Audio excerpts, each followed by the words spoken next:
In a shocking turn of events that has rocked South Africa and stunned observers around the world, one of the African National Congress's most powerful and long-standing figures, Gwede Mantashe, has been arrested abroad. This news did not just appear quietly in the background. It exploded across global headlines, sending tremors through political circles in South Africa, across Africa, and even within international diplomatic communities. Mantashe, a longtime ally of President Cyril Ramaphosa and chairperson of the ANC, was taken into custody while on a private diplomatic visit in an unnamed European country. The arrest was described as swift, silent, and based on an international warrant that had reportedly been prepared months in advance. According to reports from international media outlets and confirmed by diplomatic sources, the charges relate to serious high-level corruption allegations. These are not small or isolated accusations. They reportedly involve complex financial schemes, offshore bank accounts, illegal contracts, and a large network of collaborators. The arrest was carried out in what sources are calling a coordinated multinational effort.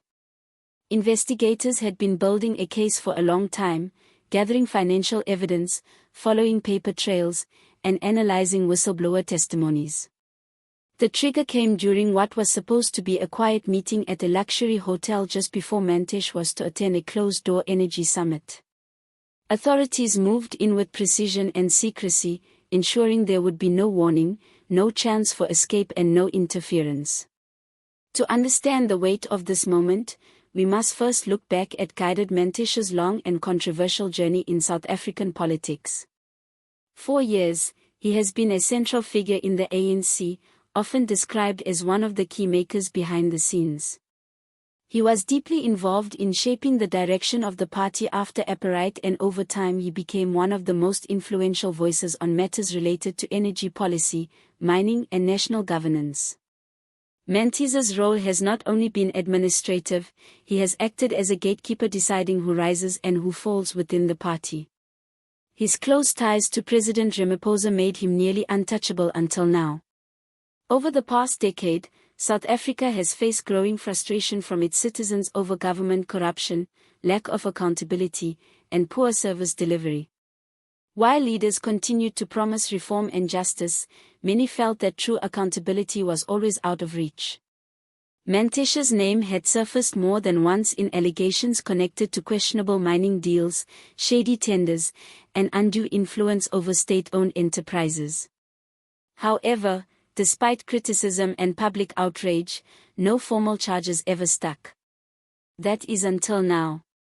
It seems foreign governments and international bodies have done what South African institutions could not or would not do: arrest and charge a high-profile political figure for alleged corruption on an international scale.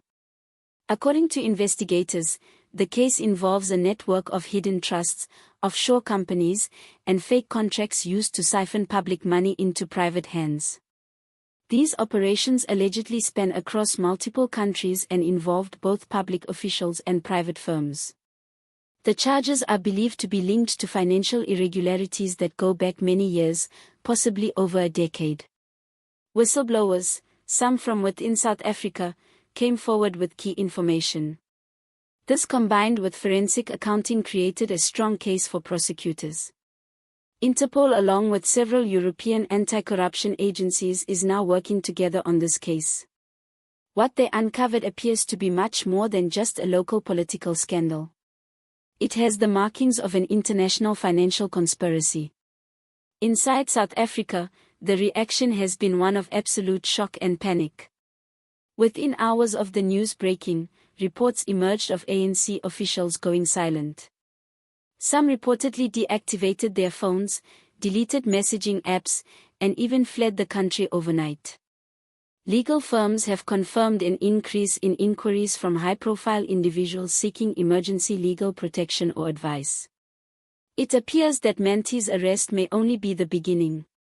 Some insiders claim that more arrests could follow in the coming weeks as part of the same investigation.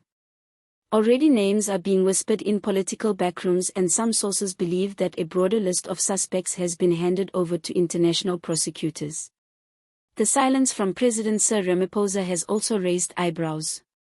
As of now, no official statement has been made from the office of the presidency, and the ANC itself has only offered a vague response calling for due process and expressing concern about international interference. But for many South Africans, this sounds all too familiar. Denial, delay, and distractions have long been used as tools by political elites to avoid responsibility. And with one of Ramaphosa's closest allies now behind bars in another country, the pressure is mounting on the president to act, speak, or at least acknowledge the seriousness of the situation. Many believe this could be a defining moment for South Africa's political landscape. For years, the ANC has struggled to restore public trust. While the party still holds power, its grip has weakened under the weight of economic decline, rising unemployment, and endless corruption scandals. If more arrests follow, or if Mantashe agrees to cooperate with investigators in exchange for a lighter sentence, it could lead to a chain reaction, one that exposes more officials, more deals, and more hidden connections. Such revelations would not only embarrass the party, but could possibly split it from within. Critics argue that it shouldn't take foreign governments to clean up South Africa's corruption problems. They believe this arrest reveals how compromised the country's justice system has become. Others see it differently. They view the arrest as a wake-up call, the chance for real change. Meanwhile, international observers are watching closely. This case could become a global example of how cross-border cooperation can hold even the most powerful individuals accountable. It also sends a strong message to politicians around the world: no matter how protected or influential you may seem at home, you are not beyond the reach of international justice when corruption is involved. Looking ahead, much remains uncertain. Will Mantashe fight the charges or cut a deal? Will more ANC members be exposed? Will this arrest lead to real reform or just become another headline that fades with time? These are the questions that millions of South Africans are now asking.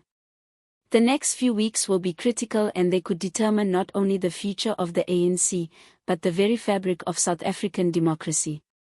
As always, we'll be watching every development closely and bringing you the latest updates as they happen. What do you think about this shocking arrest? Could this finally be the moment that changes South African politics forever? Or is it just another chapter in a long story of political scandal and survival? Let us know your thoughts in the comments below. We want to hear what you think. Don't forget to like this video, subscribe to the channel for more updates like this, and hit the bell so you never miss a breaking story. Share this video with your friends and family so the truth can reach more people. Thank you for watching, and we'll see you in the next one.